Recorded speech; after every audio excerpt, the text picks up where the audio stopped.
Swangaz, when it comes to production, Jimmy Mugema go to subira okubanga producer, balita producer mulala, sound bagatagata, buli kimu, engoye zimuze yali alina okwambala nga tebazirese. Zola boy, nasoka dabaka stage n'akaaba, omu kubamuzzaamu amaanyi Eshiba Samali kalungi. Osukkawo ku ekyo jangu tugere tukikube. Era oba omulaba ebigambo ebimu bye yagezangako okwogera ng'abalagako. Ng'abalagako agamba zaawedde jangu. Omanyi mwekola bwe muti jangu olabe. Fire baby gwenjogerako Winifred na Kanwagi buladi wange. Enteekateeka y'ekivvulu ekyo ekisookera ddala okusinza ku Kyaze omu ku bamaneja ba Swangaz agamba nti bamaze emyaka egiwerako nga bakyetegekera era baatuuse ku lunaku lw'ekivvulu nga basuubira ttaanaku ey'amaanyi. Kakati mu nteekateeka eyo waliwo baatuuse nawo nekibayitirirako ogeza ebyuma ebyo bafunye abantu ab'enjawulo. Swangaz bo be bamwezimbidde bo kennyini lwaki ate baagala okumenya kye bazimbi. Naye muyimbi wa Swangaz yakoze ekivvulu ku cricket oval. Bonna babadde gye babadde bakoledde ebivvulu nga sound mwangu wakumanaginga. Kati gundi yayakamala ono azawedde azawi wali wabadde ku gundi ku budget zoe grounds kafo katono nnyo kitegeera nga ne sound gwetaaga okumanaginga omuntu tono nnyo cricket oval. Bagambye nti ogeza is you B40 arakeri batwalanga weekend number kushoya zawedde nga balina okulangirira Serena ne batagirangirira n'avaayo n'abagamba owaayo storage ne bagamba kushoya Nwagi teyalina kubaayo beerimba yalimu agreement nga kushoya azawi balina okulangirira omwana oyo Serena batuuka ku Serena nga teriiyo. Ebyo byonna mbitegedde njagala kumanya obuzibu buvaawo bakama abe n'omuyimbi. Omuyimbi agamba tebamuwa gundi attention gye bateekeddwa kubanga bamuwa. Saimo tewali buzibu omanyi lwaki omugagga teri muyimbi wa Swangaz gwe bataddemu ssente nga baleka ekivvulu nga Nwagi.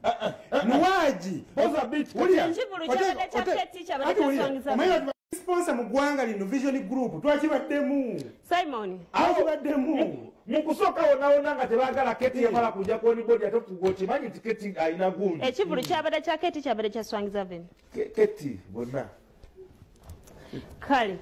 Winnie Nwagi avuddeyo olunaku olwaleero ne yeebaza abantu ne Kyaze still era ayogedde ku mbeera eyabaddewo era ne yeebaza abantu n'agamba nti omuyimbi waabwe nabo bakyalina enkolagana era contract y'omuyimbi ekyaliko bali mu good terms. Ebyogerwa palapasi lwaki babyogera ssaawa eno obadde olaba abantu babaleetera ku social media kati we muyita wamwe kati omukola bwe muti yazagambye yeewuunya abawagizi abaagala okulaga nti baagala nnyo gundi Nwagi osinga bo abamumanagiriza ebbanga lyonna yeewuunya abo kati abagamba mbuno diehards tumwagala nnyo okusinga bo abamufuta kyali. Nwagi afuuse ensonga naye nga mu ngeri bwetyo njagala okwebaza abantu baffe Vision Group lwetuvayo netubagamba nti bannange tuleese ne musitukiramu temutuswazangako mwebale nnyo mwebalire ddala. Winnie Nwagi olaba yasitula ne Juliana n'ajja n'anyumirwa n'akola ki bazze eno shu yabadde nnene nga bateeka okubeerawo. Njagala bannange laba eri yonna yonna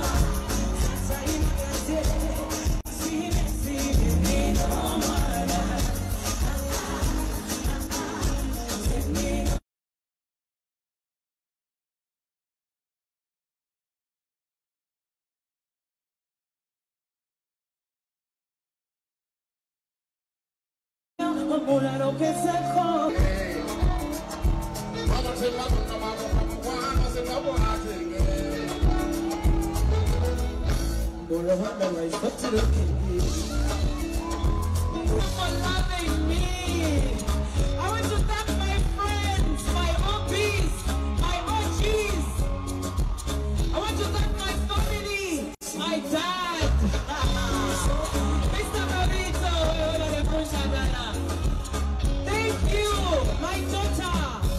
Thank you. What are you going to say? My boyfriend. Thank you, baby. Thank you, baby, for loving me.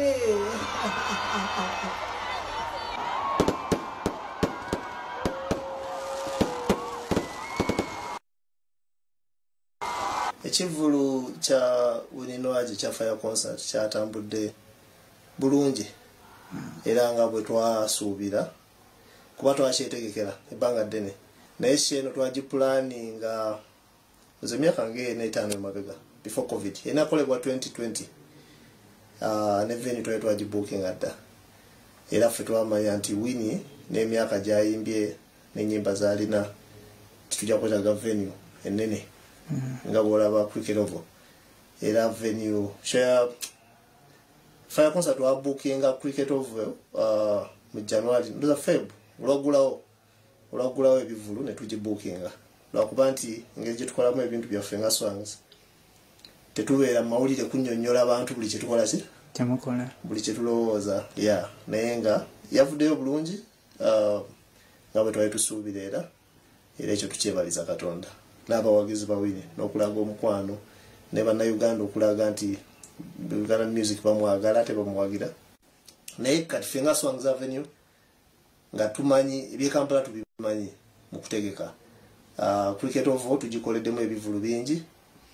naye nga ate tumanyi n'abafaani mbalala Masaka nga ate beetaaga omuntu naye alina experience mu ekyo mwezo zemuyita extra katiketi alina obumanyirivu bw'amaanyi mu ebyo ku ground era keti twayogera naye emyaka ng'etaano emabega tumuka twagala tukole show ya Winnie naawe lwa nsonga nti otegeera nnyo maketi ya wansi okutusinga waliwo maketi gy'omanyi nti mwatyamu nti mwamuguza ne show nti era muyinza okuba nga kino kyabalidde mwaswadde ffe tetulina bumanyirivu nnyo mu show naddala ezo ezawabweru e Kampala twazikolako naye sifa abasinga muki mwekyo mu bufunze mwakolagana naye okusinga mu extras bayazitegeera olaba nti production ye Kampala yonna yabadde nga fa bagikwataganya kati omanya nti olina show ennene bwetyo olina omumbi ow'amaanyi bwatyo oyagala okozese buli muntu golooza nti yasinga kyovola nti era partnership ze twakola oziraba mu Bukedde kuba twamanya nti omuntu oyo omulabi wa Bukedde tukola ki tumwetaaga abantu bawoza sell out naye no si sell out eno partnership ate nga si yeesoose ate si yegenda okukola ki si yegenda okusembayo Winnie ali bulungi era ne Masaka yakoze byatambudde bulungi kyade kya mukisa mubi nti stage ndoza wabaddewo awatali wagumu bulungi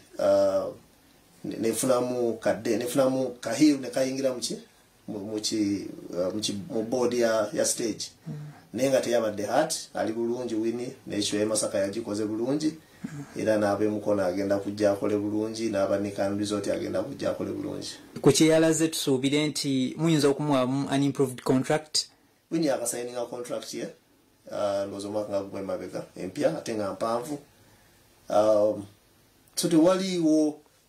bimulaba kati nti kyamaanyi kitwakoze ekikyo twagikoze kyali ku program kale Nwagi tukuyozaayoza munaffe ekibuzo kiri nti ndi John ne Simon muyimbi ki gwe tulina wano ayinza okukola ekyo Nwagi kye yakoze oba tulina Jose Camilio yajja maaso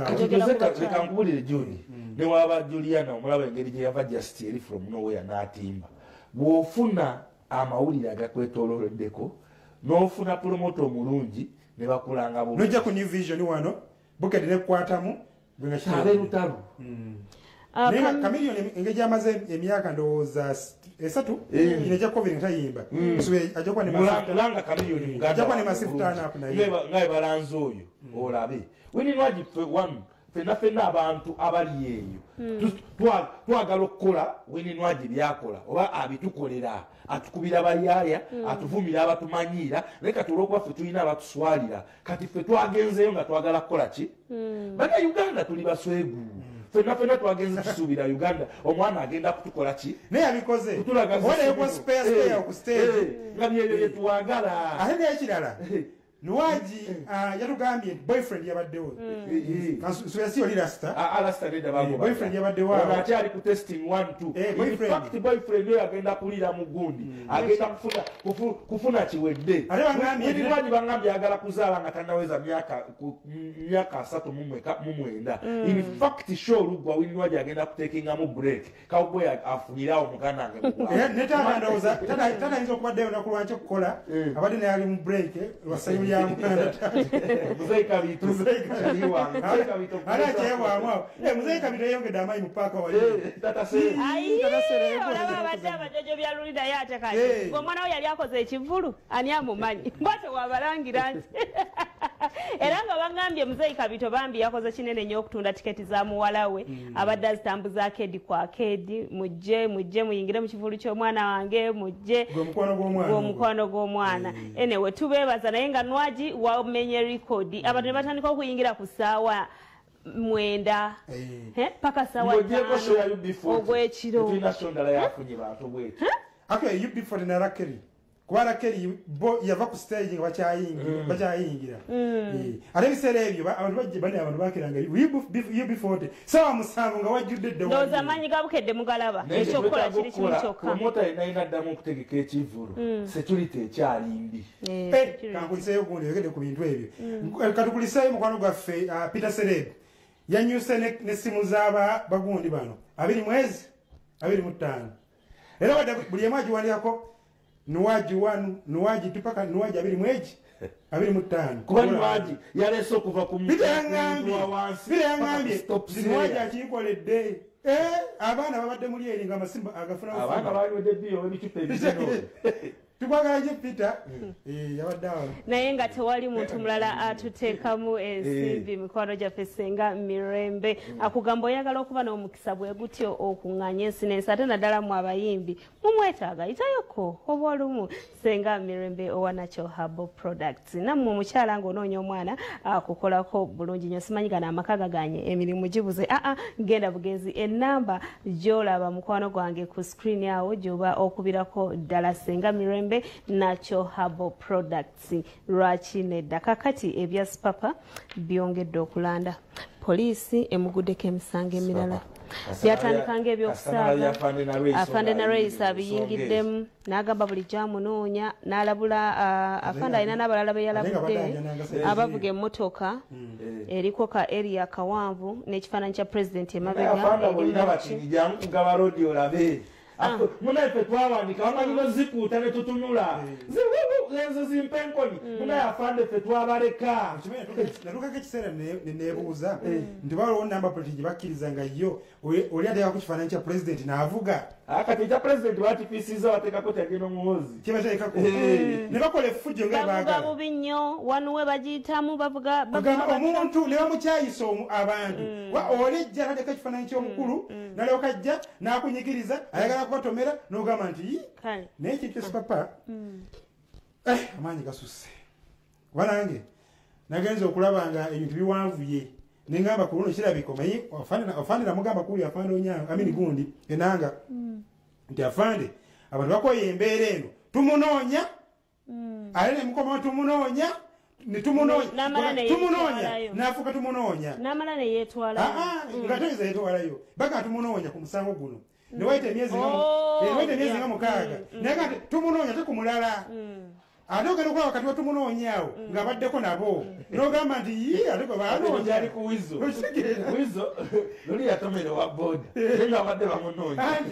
sagamba ku luli eri nti nze gyasibye ku poliisi kakati ku mulundi guno bamukutte endijjo yatandikanga ebyokusaga Sipapa ye yeetwalayo nga tulowooza tagenda kusulayo n'asulayo agenda kuvayo leero n'atavaayo paka nakati ekisookera ddala Sipapa yetaaga ssaala eri mikwano gye abooluganda bako n'ab'emikwano yetagenda sala za kubanga yataddeyo post empanvu bweti post ekyamala Brown Sugar afuna omutunzi w'ettaka atulike post nga post ekyamala yetaga sala omusango ogwasoose gwe bamuguddeko aggravated robbery ogw'omusango gwa naggomola myezi 6 ng'oli kwali manda tonalowoozako nakuwoza bakiyita open your eyes okitegeera ate nga musango gumu gulimu counts 6 be bantu 6 okitegeera kakati ate bagamba olunaku olwaleero afande enanga atugambye nti bafunye fingerprints ze ne bazuula scenes of crime 10 ebugoloobi simanyi kiwatule simanyi byonna badde bakola ki bamunoonya kati kikulaga nti omusango gugezze bano bagundi brown sugar posting tebimala kati yetaga eddala saa kakati omukyalo ono omukyala ye ate omukyala buli bumu Judy bwe banoonya omubbi nga gommaino tamuwaayo naye bakola ki bakuvuna nanga omubbi kati okujjako Sipapa nga yejerezeddwa nti si mubbi n'omukyala ajja kwejjerezebwa ebbanga Sipapa lyagenda okumalayo ne mukyala we anti emisango bakuddeko bombi bali kwa aggravated robbery omusango munene nnyo gwa naggomola so yeetaagira eddala essaawa Simon afande na Raiso yayingidde mu nsonga za Sipapa ani yazingiddemu agamba abantu abasemeeza omuzeeyi Museveni omaani bakola bwe bati tikiri nnyo era we natandikidde okutya afande yagambye nabalabula dda aba UPDF nti oyonzize ebbanga munoonyerezaako mukimanyi mu UPDF oyo musajja alina ekibinja ate neguunire naye Simon Sipapa mubbi nga we bagamba naye Sipapa alina abakuumi bayina bava mu gavumenti afande na Raiso yawa order babamuggyeko ng'amaze okuzika anti ani yawaayo abakuumi nga mukimanyi nti olimu ebi yati yagende wa muzeeyi n'amugamba muzeeyi nze natandika ngonda Bukedde kati nina bilioni 5 ku akawunti ate Judy naawe osookera kuba kino ogamba n'obusaba naawe osookera nasaba obukuumi oba oyagala ku emmundu eyiyo n'ogisaba mu mateeka n'ogifuna oba oyagala muntu akuuma n'okuba omusirikale naye mu gavumenti eno tugeza ne weesembereza tebayita emmundu byonna bikole naye tebayita emmundu omanye ewaga bayinza n'okusera kati Judy kwa wakafa ne bakutte emmundu oyinza n'okuba embi wano oli yagiwa bwika milioni muganda wange nengamba Kamiiri oyo takwagala nkulabikira nga akubaako ate engeri gyewaga emmundu talina byempaga nze omukazi wange jolirira mukwano gwange muganda wange ye yamwettira amugambirawo ng'agigula Dubai nemugamba sigenda kuddamu kusemberera Mukama Katonda mwetira naye nga oli yali omugagga ennyo kusonga ya Badblack ya Sipapa ne Badblack avuddeyo yamukyaliyeko nga tennagenda mu kkomera era Badblack agambye nti Sipapa yabadde yeetaaga mu kunotisize mbu zino ssente ezo tebamenya omusajja n'omuntu omanyi nti Badblack ne byayogera byongera okusibya Sipapa abakasa atya nti yazimayiza Badblack oli yaziteeka ku akawunti nga yayagalidde kati mbw ate ozoono zibeeramu okumenya kiba kibi ddala yamenya anti byonna bapoliisi enoonyereza poliisi oluvannyuma lw'okufuna fingerprints oba ebyapa eby'omu ngalo n'obujulizi obulala obwendaga butonde okuva ku Sipapa obujulizi buno wetwabugeraageranyizza mu sampo yaffe y'abantu abanoonyereza abazze beenyigira mu bikolwa ebya kkondo ebyokumenya amayumba n'okubba twakizudde nti ebyapa by'omu ngalo n'endaga butonde za Sipapa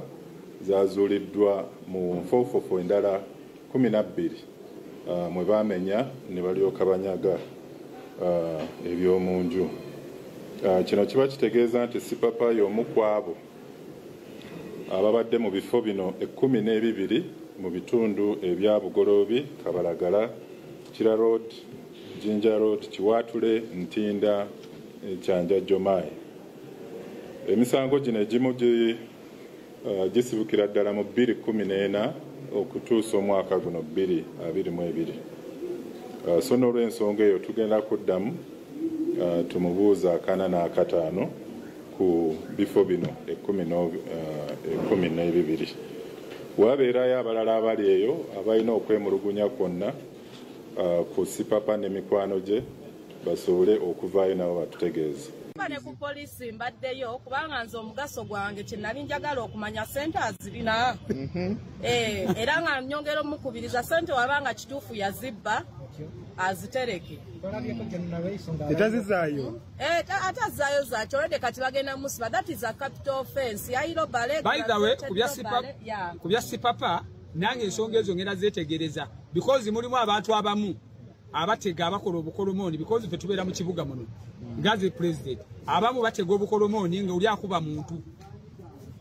mulimu abakuba abantu mulimu ng'oli n'amutega ekintu ne bakola eki nga bamukuba. Black ayogeddeko ne Sipapa gwe yagambye ekineebuuzisa nze ne posi yange nayiteekayo like government before nga tennasiba Sipapa kumurimandinga myezi 6 kubanga ogwo omusango gwa naggomola banoonyereze ku Musudani fasi Omusudani emitwalo 42 yali akola kinajjo mu nju ate mpulira bagamba Omusudani yalina ne zisingawo obungi Omusudani yalina ne sente zisingawo naye nga mu byonna Sipapa oba watutte ssente kavidiyo kano kakutuukako nganze embezola sente ezo bw'obanga omakinga sure tewabbisa bimenya amateeka olina okozesa obwongo n'ekirala wakozeemu ensobi bakozesa bwongo Omusudani sente yandisitadde bulungi nnyo ku akawunti yo n'otagenda mu nju kuzibba bubbi tebabba oyingira otya enju kati nganze bw'oba ozirina ssente kola obusiru era zensonga zengenda okusooka okwetegereza akole emyezi 6 omuwadde yakola emyezi 6 bw'aba alina ssente n'ogiba myaka 10 agikola enkonomi etabuse n'omusana mungi abeereyo abadde ayamba ki Uganda bw'abanga azirina abadde ayamba abanaku n'abadduukirira oyo Mama John agudde mu bintu katana nnyo nayagira ebyamajjera Black akyali waffe njasooka mutereezaamu kasa kibeeramu nti kubba teriyo kubba kutali mu mateeka anti agenze n'agamba bw'aba yabba nga teyabba bitali mu mateeka kasi kyogamba nti kubba kwakumenya amateeka olwedde oba obbi otya oba omenya mateeka bamusibeena n'agisaabinga n'avaayo omuzungu baziga baana balooya anti abawuzanga emisango baziga baana olinga aga ntasasudde ng'agenda n'eyo kati omuzungu yasinga okutaasa Black omuzungu amalosiba Badblack n'agamba nti twatabuse mu bya bizinesi si mu bya laavu oshegere yasigala kati n'amakinga sure nti amuyamba okuva muki era we yamala osavinga ekimuzizo nekiggwako n'amugjayo n'amuwa buli kimu bali finally bakola ki ne bawukana Bamajona kati ali bibye era ng'omulaba Medi naye gyali agattagatta okulaba nti kakati badafa abatwabira ku social media ndi gyesooka obabuzeeko abaana abo bakola ekintu njakwebaza bonna bonna atwalira ku social media platforms zaffe ez'enjawulo mutufuula ab'enjawulo kubanga eyo gyebabeera eyo podium bawongera gitambuza waliwo ono Monix Nakafeero agambye naye Mama Jona eyo Mama Jona amwe Violet Nalubega kasita bamusibye naye maama anyway byebyo yono nzibu ekanjereke Kalema Ronald Kevin PK kuliko omulala ani Lumonyo Jacqueline Derek Maniu kuliko Flo na so n'abala bangi nnyo abatwagala tubabuuzako bona bana gye musinziira eyo abali e Dubai abali e South Africa waliwo ne Saudi Arabia ab'e Sudan n'abatwagala nnyo ennaku zino Masaka abasomoka Lwera n'ab'eggulu batwegasseeko bangaye batwagala nnyo ennaku zino South Africa nawala eno gye mutulabira mutufula ab'amaanyi mutufula ab'enjawulo era nga mugende maaso n'okola omulimu ogwo munnange podium nyongera okutegeeza nti tubeerawo from Monday paka Lwakuna okuva ssaawa 2 paka ssaawa 3 Simon banaffe aba Biva Organic ewa Dr. Richard Senjobe bwe tugenda side eyo abatugamba atya ajjanjabisa mmere yaffe ya butonde genda wali ku Access Building opposite Sojovaro omunoonyeeko mukubire ku 0752 nkaaga 24 omubuuza ensonga zonna nga we zitambula mu ggwanga Uganda. Kozi Mama Jona gundi Edi mukwano gwenyo era bwe bakutudde ddiiru ababoda teri muntu afuna sente Edi n'atamanya Kampala wano ate teri muntu aggwamu era n'atamanya naye akikola atya kuba Black yagoba buli muntu yenna eyamuli ku lusegere kati ebiseera Black bwe yafuna ebizibu yalina sente nga alina ziri empitirivu ziri eri Edi yali amuvuga era nga kyaliwe wakukido nnyo Black wafuna ebizibu bonna bakola ki badduka kai yasigala okuva Black yatwale mu eruzire ebintu yakola ki so kijja ko kizibu nnyo okubaawula essaawa zino buli omu asika munne ku mukono okusinzira ku bagatta amapeesa gaabwe buli omu kati kino kyebaliko ababodaboda bagandi bakola nnyo tebeewummuzaamu bavuga abakyakaze so balina bagiyise ndowooza bodaboda day out Black bamuyisa omu ku ba influencer dirwa agirimu kati nnya agenda kuyambirawo ababoda omaina kuzazirinya nnyo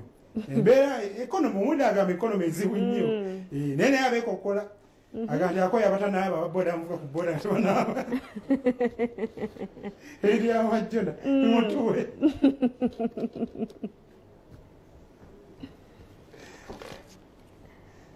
Kibanga tuwe Mama Jona.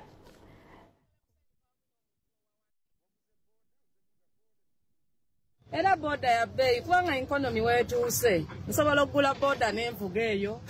n'enjirinya tewali kiŋŋaana tuli mu gundi bakiyita batya mu landlocked country naye nga nzize wano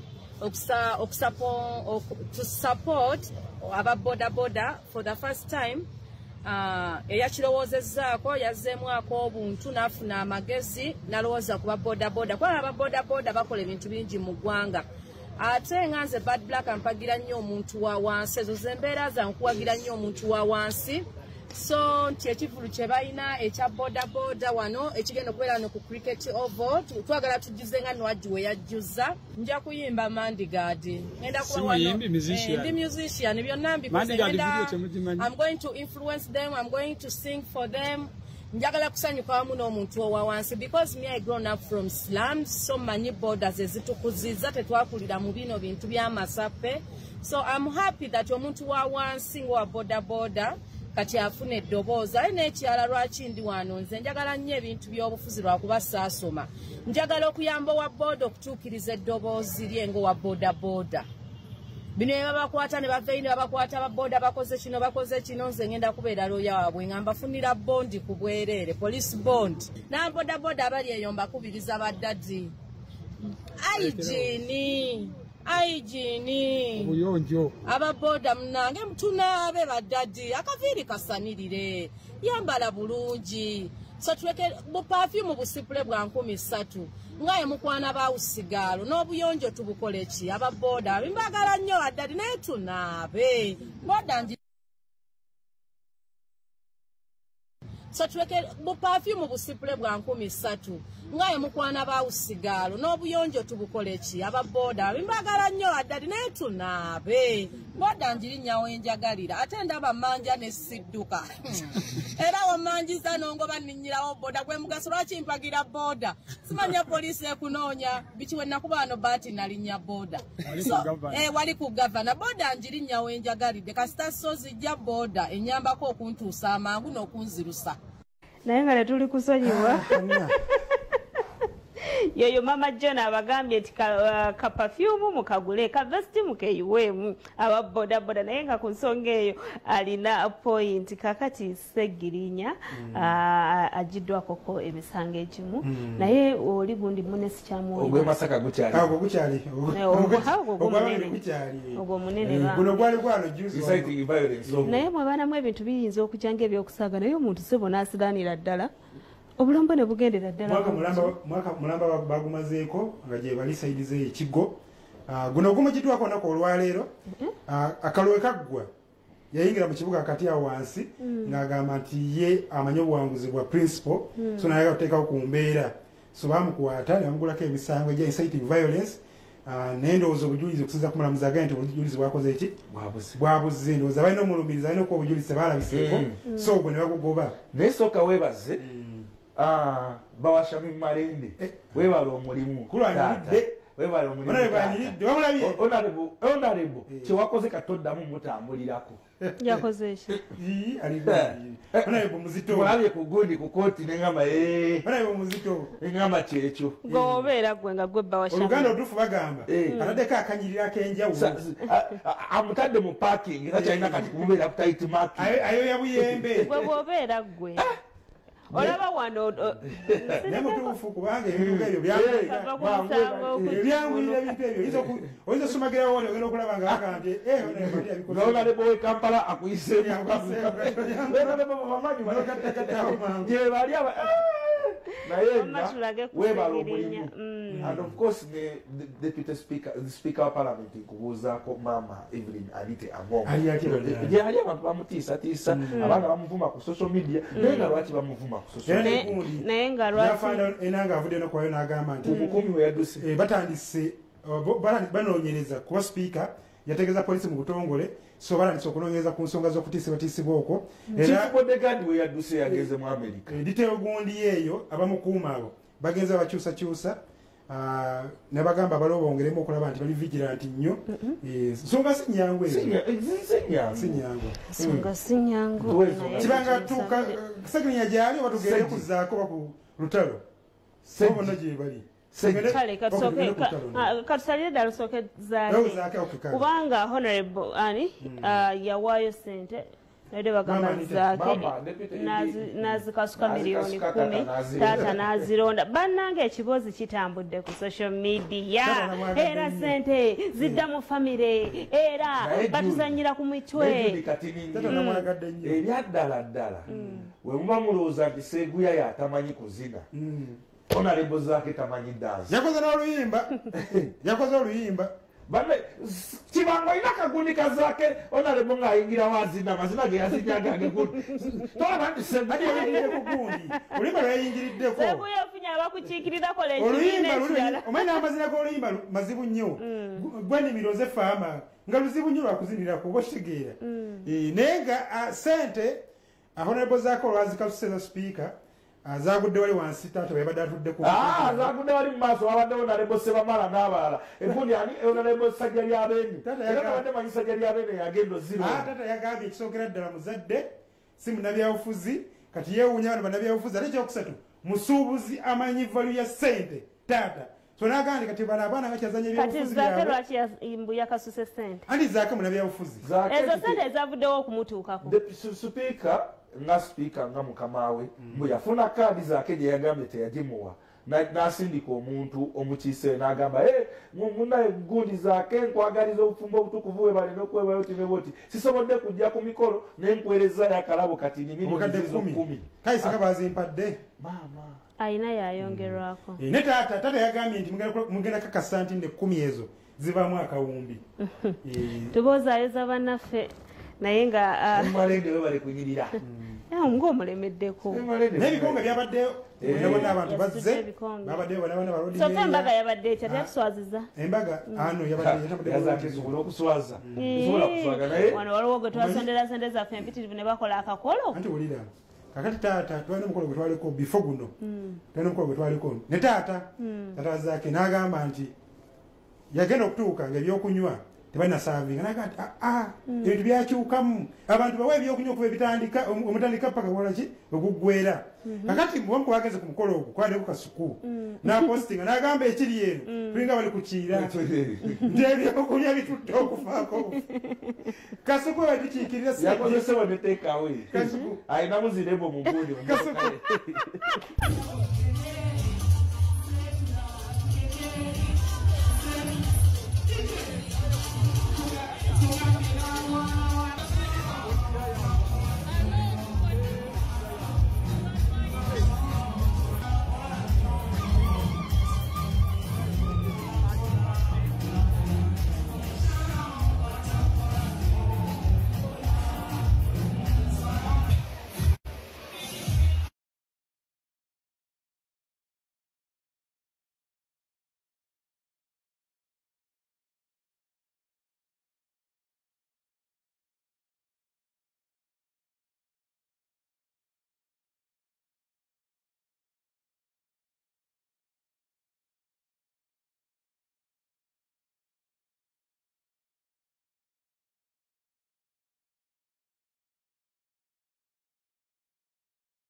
muyogeyoge bannaffe ani kati olwo asigadde ku lujja kuba ndaba abantu abasinga bonna bali mu nkambi egundi emitiyana abakulembeze abeekozeemu omulimu buli omu wasiza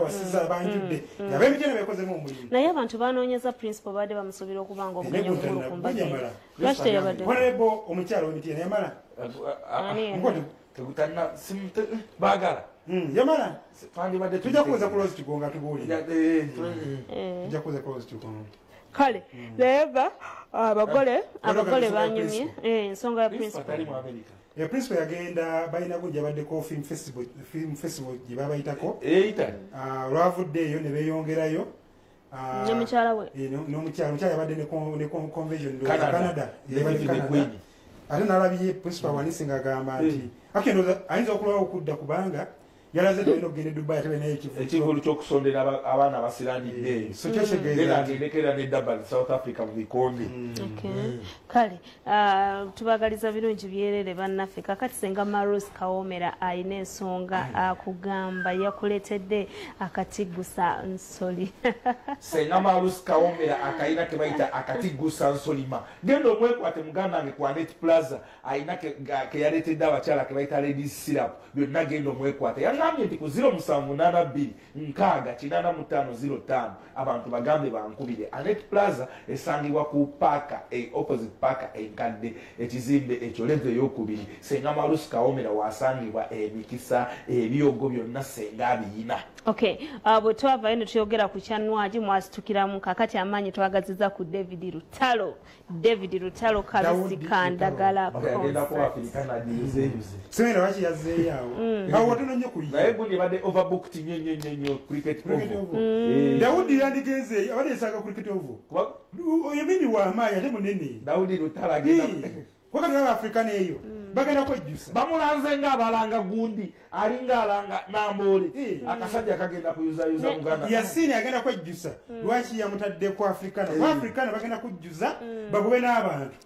okitegeera kyetwagala naye nga kyetukeza kutegeeza bannaye abantu nti mubeereyo mu bungi bajje togaanoga nti bagenda kujjuza notajja jangu ekirungi museya layini tiketi zigenze katalo olwaleero jangu obeera omu kwabo abagenda okujjuza Afrikana abagenda okwogera David Lutalo tusobola kufunayo muyimbi n'agenda e Namboole. Lwaki kamiliyoni tebamuteeka e Namboole? Namboole eri ku renovation. Namboole kati bayirayo venues tuyina ez'ebivulu ndowooza cricket ovo n'Afrika wakyaliwo olulala n'ebiba bivulu bino kakati olina kuva mu kibuga Kampala nakivubu under construction. Wankulukuku gundi empiira gya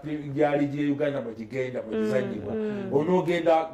rugby grounds tewakyali kivulu strictly rugby kati cricket ovo being nti ya cricket temusobola genda mu bivulu bisukka bisatu mu mwezi gumu kati bali abaswangizi baali basooka ono okubukinga cricket ovo ng'ate weekend eno tasobola weeks bbiri tasobola kuddayo ekisawe kirina okurestingamukko kitegedde. Kale katusooke tufune David Lutalo.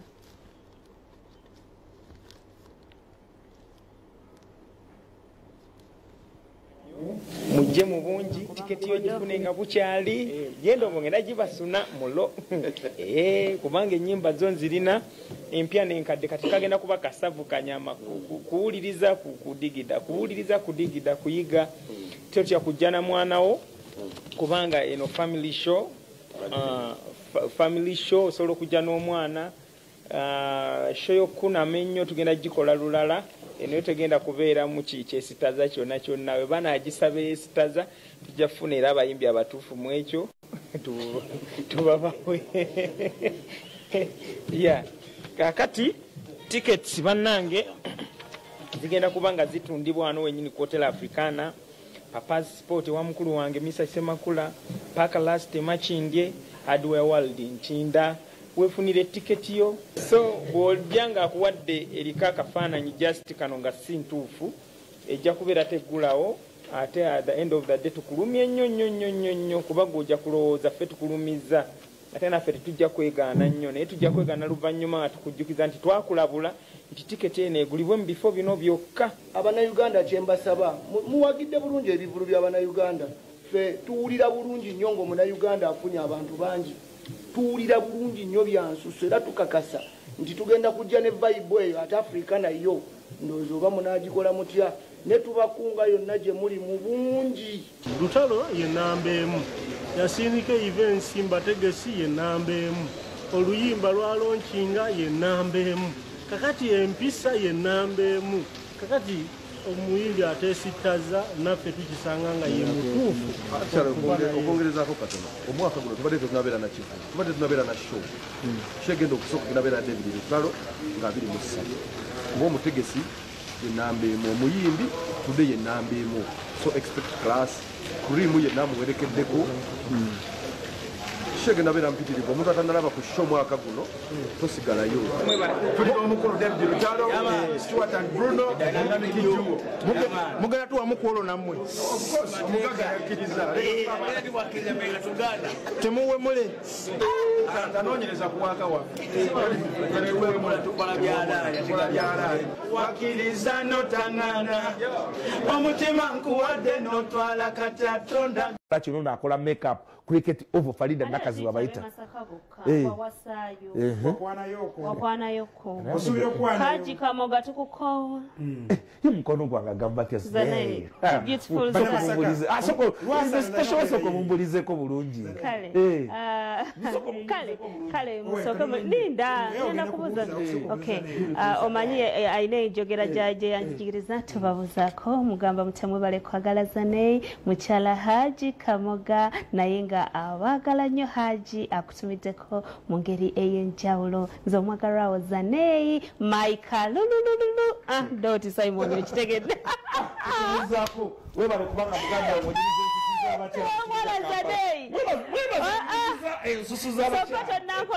Kati Violet Nalubega